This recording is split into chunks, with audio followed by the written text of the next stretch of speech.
Hello everyone, मेरे channel में आप सबका स्वागत है। मेरा नाम है मृणालिनी। चलिए देखते हैं आज की इस रीडिंग के माध्यम से यूनिवर्स से आपको क्या मैसेज मिल रहा है।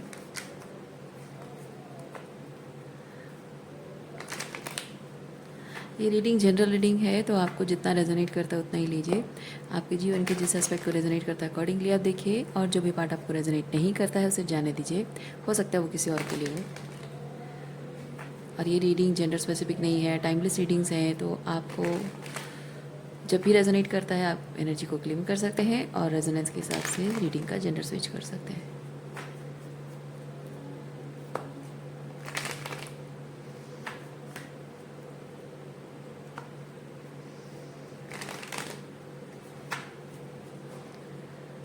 ओके,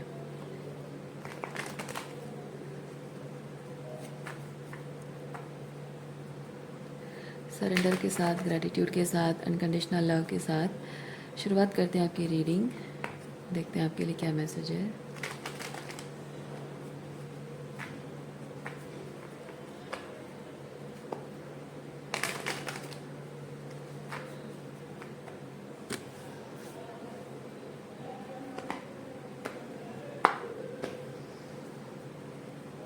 ये हीलिंग,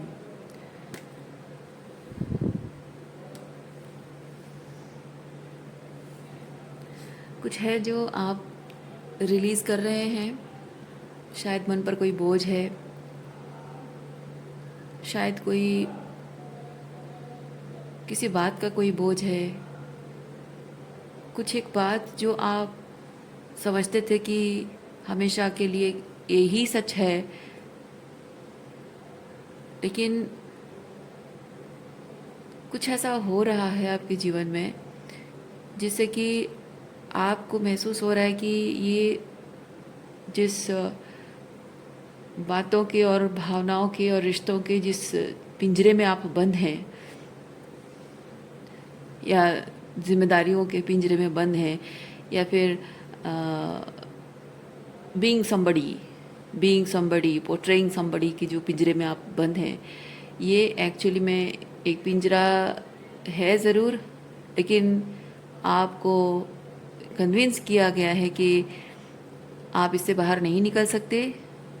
लेकिन आप इससे बाहर निकल सकते हो और रास्ता आपको दिख गया है। और जैसे ही रास्ता आपको दिख गया है तो आपको सुकून मिल रहा है। सुकून, अपने अंदर वो सुकून महसूस कर रहे हो। अभी भले ही रिजल्ट दिखा नहीं है, या उस पर काम पूरी तरह से शुरू नहीं हुआ है, या फिर अगर हो भी गया है तो भी रिजल्ट पूरी तरह से नहीं दिखा है, लेकिन मन में एक सुकून है कि फाइनली मैं किसी एक चीज़ से बाहर निकल रहा हूँ या बाहर निकल रही हूँ, और ये संभव है। तो जैसे कि ईश्वर की कृपा पर विश्वास होने लगा है, ईश्वर के चमत्कार पर आपको फिर से विश्वास होने लगा है। That kind of healing. वाह, अच्छा, थोड़े से और कार्ड्स निकालते हैं आपके लिए।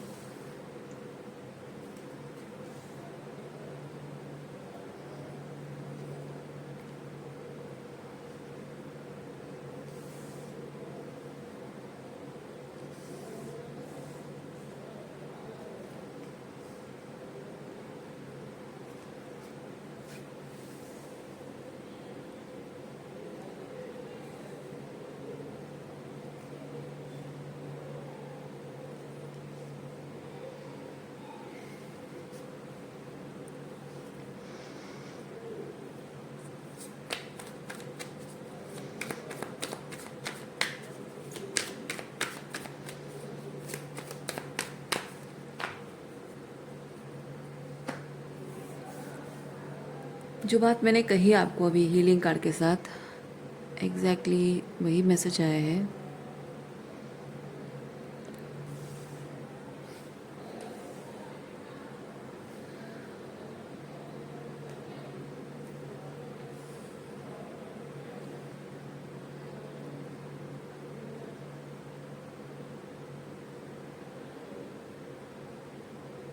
पेशेंस,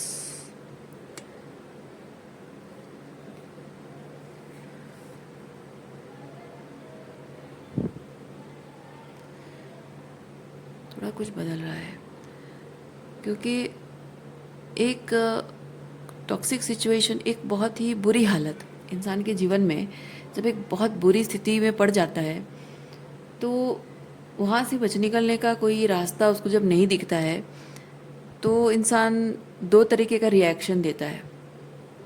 पहला ये कि जो थोड़ा सा कमज़ोर होता है वो उस सिचुएशन में अपने आप को एनी हाउ ढाल लेता है, और अब तो यहाँ से बचने का कोई रास्ता नहीं है तो सरेंडर कर देता हूँ। दूसरा इंसान होता है कि वो स्मार्टनेस इस्तेमाल करता है, अगर उसमें थोड़ी सी भी ब्रेवरी है, चालाकी है, तो वो स्मार्टनेस का इस्तेमाल करता है और उस सिचुएशन में वो ऐसे दिखाने की कोशिश करता है कि उसने सरेंडर कर दिया है, ताकि दुश्मन जो है वो कंफर्टेबल हो जाए, उसको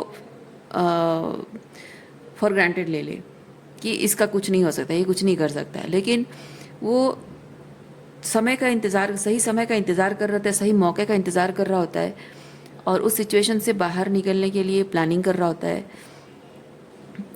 धीरे धीरे चीज़ों को देखकर ऑब्जर्व करके, और मौका मिलते ही वो एकम्प्लिश कर देता है। मैं ऐसा क्यों कह रही हूँ, क्योंकि आपकी सिचुएशन ऐसी है कि जो भी आपकी जीवन की परिस्थितियाँ थी, आपने मान लिया था, एक्सेप्ट कर लिया था कि बस यही सब कुछ है।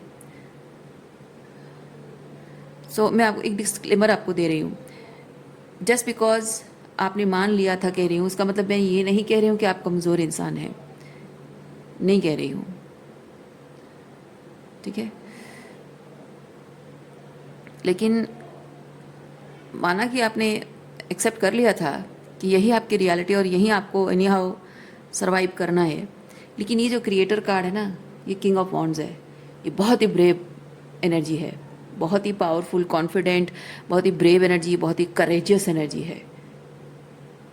ओके, अपने अधिकारों के लिए लड़ जाने वाली एनर्जी है, फाइट बैक करने वाली एनर्जी है। वो हिम्मत वाले इंसान आप हैं।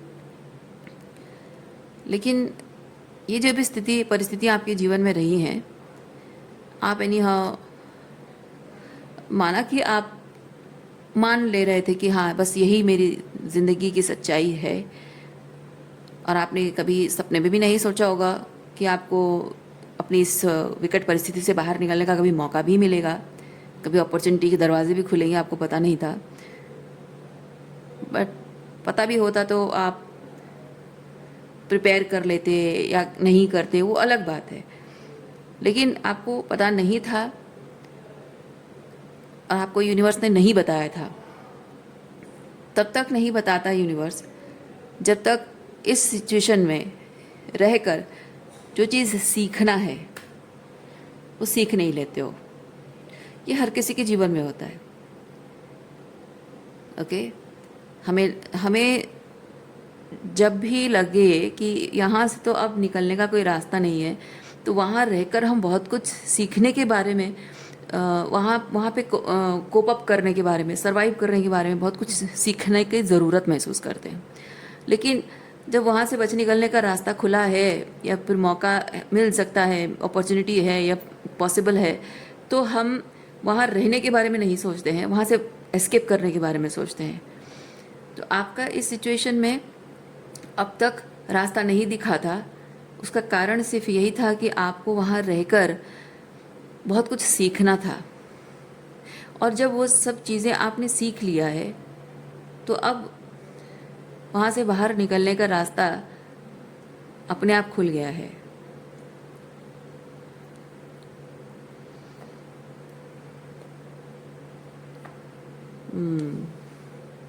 लेकिन एक चीज़ मैं ये भी देख रही हूँ कि जब तक वो लेसन आपको सीखना था, भले वो विकट परिस्थितियाँ थी, आपने सरेंडर किया हुआ था, तो वहाँ पे आपने एनी हाउ सर्वाइव तो करना है बोल के आपने अपने लिए कंफर्ट जोन बनाया था। अब रहना है तो शांति से रहें, सुकून से रहें। तो वो जो कंफर्ट जोन आपने बना लिया था, उस कंफर्ट जोन के साथ आपका एक अटैचमेंट हो गया है। जैसे कि ये एक पिंजरा है और इस पिंजरे में आपको बेड, ब्लैंकेट, पिलो, एसी, वो सब कुछ आपको दे दिया गया है। बढ़िया खाना, बढ़िया लग्जरी लाइफस्टाइल, सब कुछ दिया है, लेकिन पिंजरा है वो।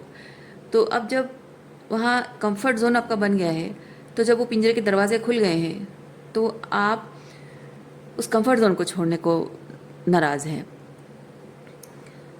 वैसी वाली कुछ स्थिति है।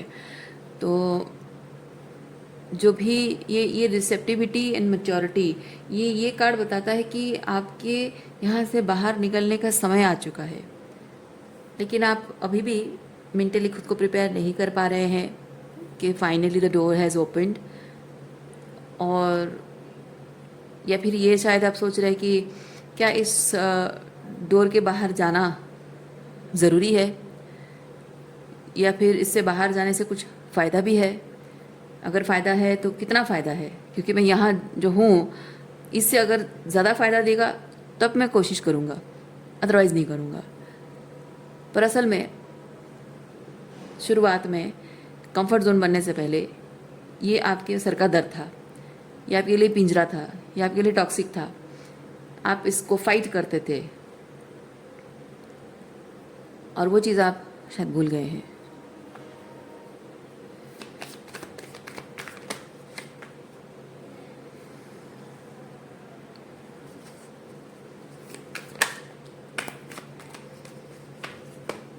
यस, आप भूल गए in the very first place.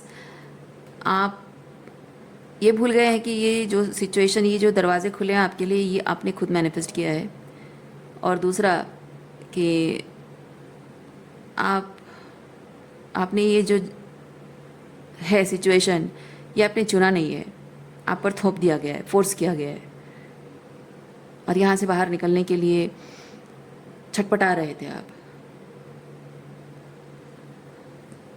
और आपकी उस छटपटाहट में जो रिबेलियन, वो एनर्जी ये मैनिफेस्ट करके लाई है।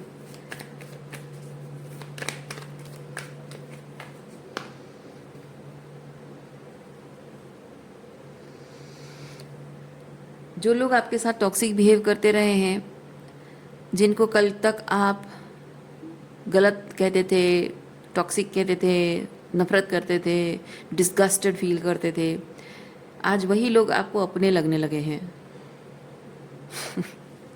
ओके, आज वही लोगों, उन्हीं लोगों को छोड़कर जाने में आपको दुख हो रहा है, तकलीफ हो रही है।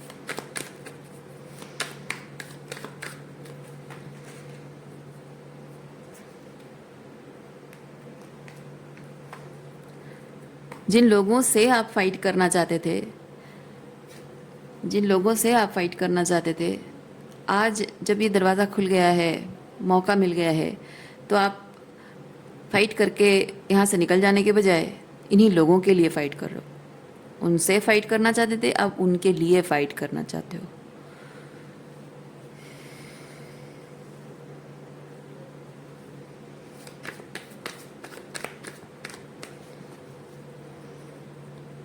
आपको लगता है कि मेरे एफर्ट्स में कोई कमी रह गई है, शायद इसीलिए मैं ये नहीं निभा पा रहा हूँ। मतलब ये जो नहीं निभा पा रहा हूँ, यहाँ से बाहर निकलने की जो ज़रूरत पड़ रही है, ये मेरी कमज़ोरी है। और मैं शायद मुझे समझने में कुछ प्रॉब्लम हुई है, या मुझे मेरे एफ़र्ट्स में कोई कमी है, या समझदारी में कमी है कि मैं चीज़ों को सही तरीके से समझना, हैंडल करना शायद नहीं समझ पा रहा हूँ, नहीं जान पा रहा हूँ। ऐसा आप खुद को कह रहे हो।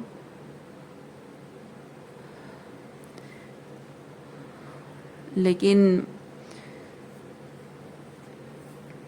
आप ये चीज़ भूल रहे हो कि कल को, अतीत में, आप इन्हीं लोगों के प्रति अपनी रिस्पॉन्सिबिलिटी को बोझ समझते थे। आप शायद ये समझते थे कि लोग अपॉर्चुनिस्ट हैं, सेल्फ सेंटर हैं और फ़ायदा उठाना चाहते हैं, अब्यूज़ कर रहे हैं, तो इन्हें कोई हक नहीं है, या दे डोंट डिज़र्व इट।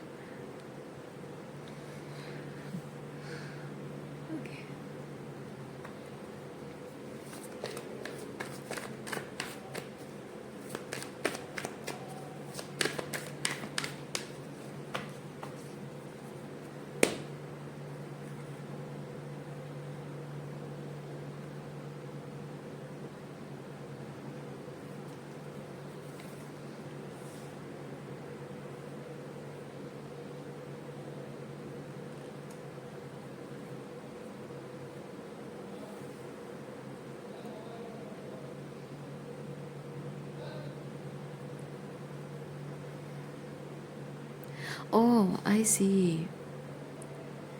ये जो सिचुएशन है, इस सिचुएशन में आप नहीं रहना चाहते थे, आपको टॉक्सिक लग रहा था, बट जबकि आपको मजबूर किया गया, मजबूरी रही है, तो फोर्स किया गया, तो इसकी वजह से आप का एक कोपिंग टेक्निक डेवलप हुआ कि आप वहाँ पे एनी हाउ सर्वाइव करने के लिए स्ट्रगल करते रहे हो। तो वो जो वहाँ पे सर्वाइव करने के लिए जो कंसिस्टेंट स्ट्रगल थी, पहली बात वो क्यों थी? क्योंकि ये आपके सोल के साथ अलाइन नहीं था, राइट? आपको कभी कोई खुशी नहीं देता था, इसलिए आप वहाँ सर्वाइव करने के लिए स्ट्रगल कर रहे थे और कोई चारा नहीं था आपके पास। तो वो जो मेहनत आपने की है, वो जो स्ट्रगल आपने किया है वहाँ सर्वाइव करने के लिए, वो हंसी आ रही है मुझे, मतलब आप पर नहीं हंस रही हूँ। जीवन में कभी कभी कैसी कैसी परिस्थितियाँ आती हैं, मैं देख कर सोच रही हूँ। वो जो स्ट्रगल आपने किया था वहाँ सरवाइव करने के लिए, वो मेहनत करके फाइनली आप वहाँ सरवाइव करने के लिए सक्सेसफुल हुए हैं, अपना कंफर्ट जोन बनाने के लिए सक्सेसफुल हुए हैं। तो वो आपको एक अचीवमेंट की तरह लग रहा है और आप सोच रहे हैं कि मैंने ज़िंदगी में इतना कुछ अचीव किया है, अब मैं ये सब कैसे छोड़ कर जाऊँ। ओके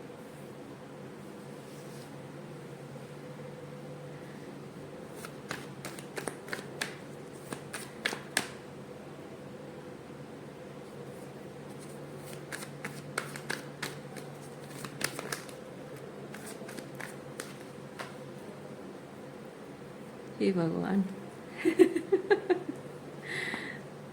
देखिए, ये पिंजरे में आप बंद हैं, ये जिस पिंजरे से बाहर निकलने के लिए छटपटा रहे थे, आज उसी पिंजरे के अंदर बैठे हो और वहाँ से देखिए रास्ता भी खुला है, पर आप जा नहीं रहे हो। My God. ओके, कोई बात नहीं, कोई बात नहीं।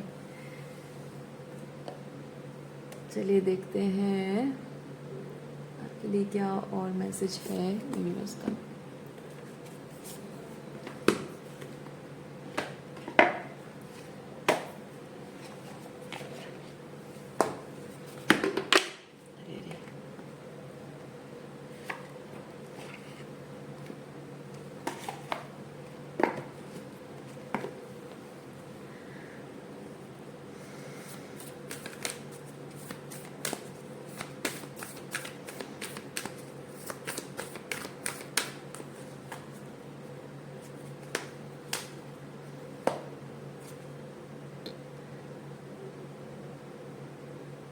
Dance with life. Do something to change your energy.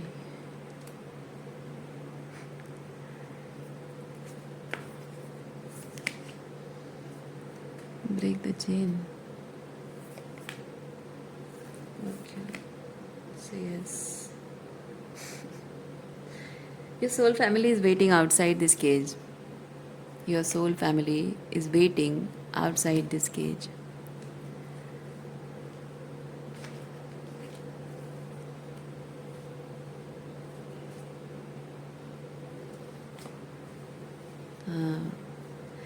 Survive करना ट्रेन किया गया आपको, है ना? सरवाइव करना आपको ट्रेन किया गया है और आप इसी को ही अचीवमेंट मानते हो।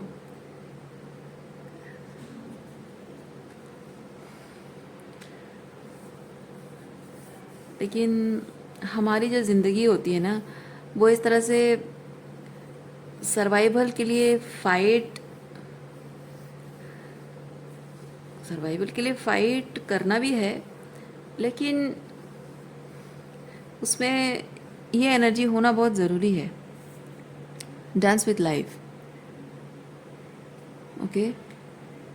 क्योंकि आप बहुत ज़्यादा प्रैक्टिकल होकर जियोगे, वो भी जीवन में कोई बैलेंस नहीं है, और बहुत ज़्यादा आप बस स्पिरिचुअलिटी के बारे में सोचोगे और डिल्यूजनल रहोगे, वो भी आपको कहीं लेकर नहीं जाएगा। आपको दोनों को बैलेंस आउट करना होगा। प्रैक्टिकलिटी एंड स्पिरिचुअलिटी दोनों को ही वो बैलेंस आपको करना होगा। लेकिन हमेशा से जो आप सर्वाइवर मोड में चलते रहे हैं वो एक पैटर्न है, आपको ट्रेन किया गया है, ancestral pattern, healing, rewriting your future, break the chain. क्योंकि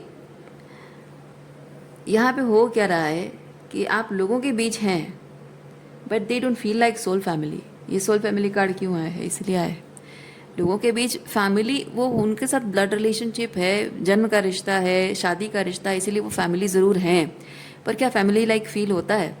नहीं होता है।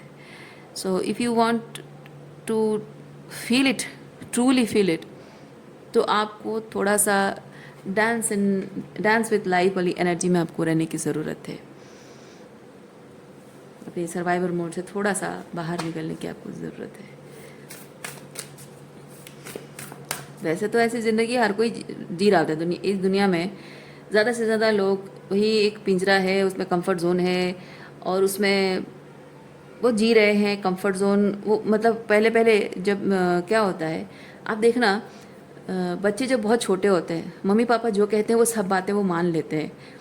उनको लगता है कि ओफ, बस यही मेरी दुनिया है, ये मम्मी पापा मेरे हीरो हीरोइन हैं, मेरे लाइक दैट सेवियर हैं। और जैसे जैसे 10-12 साल की उम्र में आ जाते हैं, वो उनकी सोच डेवलप होने लगती है, इंडिविजुअलिटी डेवलप होने लगती है। और जब तक 14-15 साल की उम्र में, 16 साल की उम्र में आ जाते हैं, वो रिबेलियस बन जाते हैं, फाइट करने लग जाते हैं। और वो रिबेलियन होता है उनकी ऑथेंटिक सेल्फ। उनकी ऑथेंटिक सेल्फ जानती है कि माँ बाप अपने बीएस में जी रहे हैं और हमें भी उनके बीएस का हिस्सा बनाना चाहते हैं, इसीलिए बच्चे फाइट बैक करते हैं। लेकिन जैसे जैसे उनको प्रेशर दिया जाता है, प्रेशर में उनको एनी हाउ सर्वाइव करने के लिए उनको थ्रेटन किया जाता है और बहुत कुछ चीज़ें उनसे छीन लिया जाता है। उनके पावर को छीनने के लिए बहुत कुछ टेक्निक इस्तेमाल किए जाते हैं, पेरेंट्स करते हैं, ताकि बच्चा उनके कंट्रोल में रहे। तो अब बच्चा जब तक वो स्वावलंबी नहीं हो जाता है, खुद पैसे नहीं कमाता है, खुद इंडिविजुअल लाइफ अपनी अलग नहीं कर लेता है, तब तक बच्चे को मानना पड़ता है। और वो मानते मानते वो एक पिंजरा तब है, वैसा फीलिंग आता है। और एक बार जब वो पैसा कमाने लग जाता है, अपना अलग लाइफ सेट कर सकता है, तब तक वो प्रोग्रामिंग इतनी जड़ पकड़ चुकी होती है कि वो वहाँ से अब निकलने के बारे में सोचता नहीं है।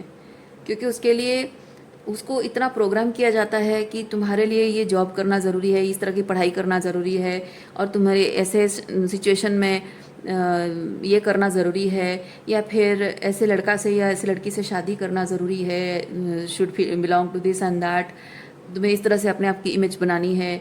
तो ये पेडेस्टल पे उसको ऐसे इतने हाई पेडेस्टल पे खड़ा कर दिया जाता है, वो अपनी सेल्फ वर्थ को उसी से देखता है। तो प्रॉब्लम ये हो जाती है कि वो भले ही अब आज़ाद है, भले ही पैसा कमा रहा है, भले अपने स्पाउस को लेकर वो अलग घर में रह सकता है और जैसा चाहे वैसा अपनी जीवन जी सकता है, लेकिन वो हाई पेडेस्टल पे खड़े होकर उसको इतनी आदत पड़ जाती है, इतना उसमें रंग जाता है वो इंसान, कि अब उसी को ही सच मानने लगता है। इसीलिए आप देखना कि जो बच्चे 14-15 साल की उम्र में फाइट बैक कर रहे होते हैं अपने पेरेंट्स से, जब वो 25-30 साल की उम्र में आ जाते हैं या फिर 35-40 की उम्र में आ जाते हैं, अपने बच्चों के साथ एग्जैक्टली वही करते हैं जो उनके पेरेंट्स ने उनके साथ किया होता है। यही साइकिल आपको ब्रेक करनी है। ओके,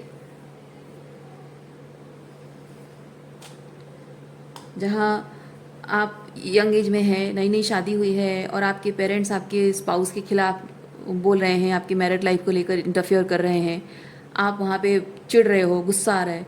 लेकिन एक टाइम तब आता है जब आपके बच्चे बड़े हो जाते हैं और उनकी शादी हो जाती है, आप इमीडिएटली अपने पेरेंट्स की तरह अपने बच्चों की मैरिड लाइफ में इंटरफेयर करने लगते हो, उनके करियर में इंटरफेयर करने लगते हो, मनी मैनिफेस्टेशन को इंटरफेयर करने लगते हो। ये पैटर्न आपको ही ब्रेक करना होगा। ये सर्वाइवर मोड में एक साइकिल रिपीट हो रहा है, generation to generation. You have to break that.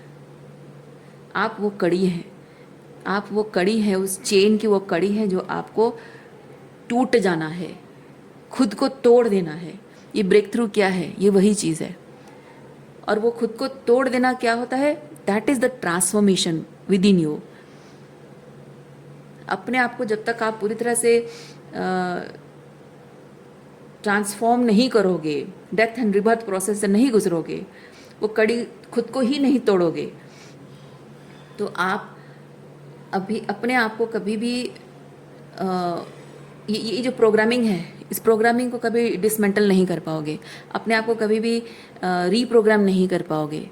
आपको खुद को इस तरह से तोड़ना होगा। इस कड़ी को ख़त्म करने तोड़ने के लिए आपको खुद ही you have to go through that breaking point, जहाँ आपको डेथ एंड रिबर्थ के प्रोसेस से खुद गुजरना है। खुद उस आपके एंसेस्टर्स ने आपको जो भी दिया है अच्छा चीज़, वो आपको पावर है, आपकी पावर है।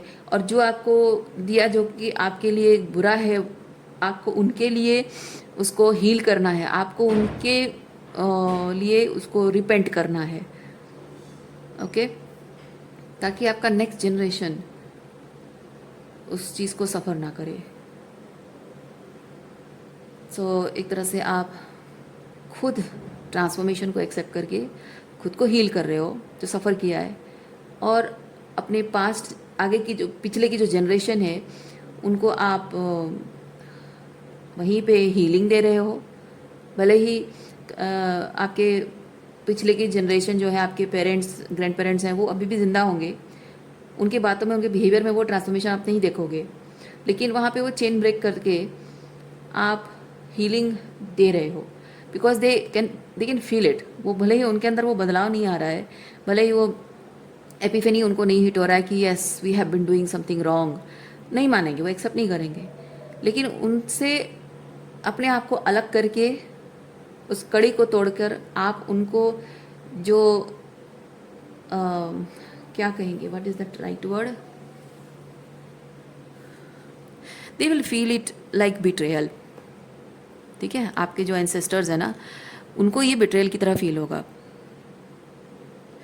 और लेट देम फील, वो जिस भी तरीके से चाहें वो महसूस करना चाहें, उनकी मर्जी है। आप उनके साथ बिट्रेयल नहीं कर रहे हो, पर ये बिट्रेयल की तरह वो महसूस करेंगे, करने दो उनको, जिस तरह से महसूस हो रहा है होने दो। क्योंकि आपको कोई हक नहीं बनता है कि आप उन्हें खुद जैसा महसूस कर रहे हो, इस ट्रांसफॉर्मेशन को आप खुद जैसा महसूस कर रहे हो, उनको एग्जैक्टली वैसा महसूस हो, ये फोर्स करना आपका कोई हक नहीं है। लेट देम फील इट कि आपके इस ट्रांसफॉर्मेटिव स्टेप से उनको कैसा फील हो रहा है। चाहे वो रिजेंट कर रहे हो, उनको बिट्रेयल जैसा लग रहा हो, चाहे वो बैकस्टैब्ड फील कर रहे हो, या उनको रिपेंट कर रहे हो, रिग्रेट हो रहा हो, कुछ भी। Let them go through all the feelings, let them, उनको उनकी फीलिंग्स को, जैसे आप सोचिए कि ये जो ट्रांसफॉर्मेशन आप कर रहे हो, शुरुआत से लेकर अब तक अलग अलग फीलिंग्स रही हैं आपकी, और वो अलग अलग फीलिंग्स रहना ज़रूरी था, आप भी समझ रहे हो, है ना। तो वैसे ही लेट देम फील एवरीथिंग, उनको जो भी फील करने का मन कर रहा है, जिस भी एनर्जी में रहना चाहते हैं, रह रहे हैं, फीलिंग फोर्स्ड और समथिंग, लेट देम। और वही उनको, उनके लिए हीलिंग है। और आप ये हीलिंग करके उनको उस तरह से हीलिंग दे रहे हो, और अपने नेक्स्ट जनरेशन को भी हील कर रहे हो कि वो सेम पैटर्न उनके साथ रिपीट नहीं होगा, आगे कैरी फॉरवर्ड नहीं होगा वो चीज़।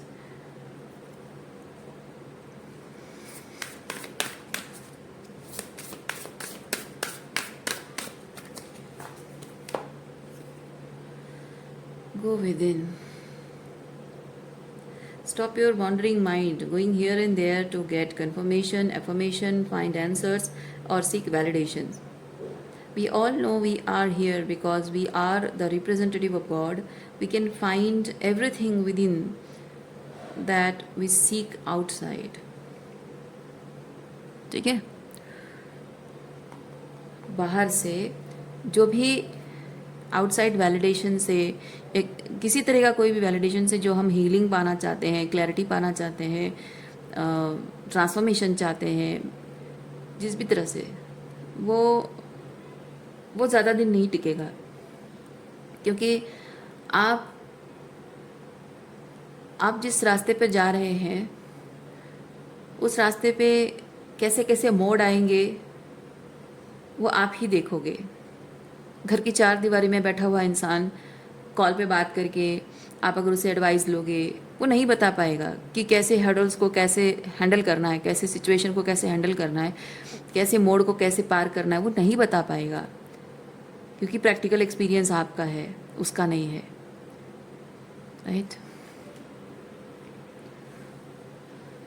सो रीडिंग मैं यहीं पे रखती हूँ। उम्मीद करती हूँ इस रीडिंग से आपको कुछ क्लैरिटी मिली हो। मैं आपको नेक्स्ट रीडिंग में मिलती हूँ। अपना ख्याल रखिए, खुश रहिए, बाय।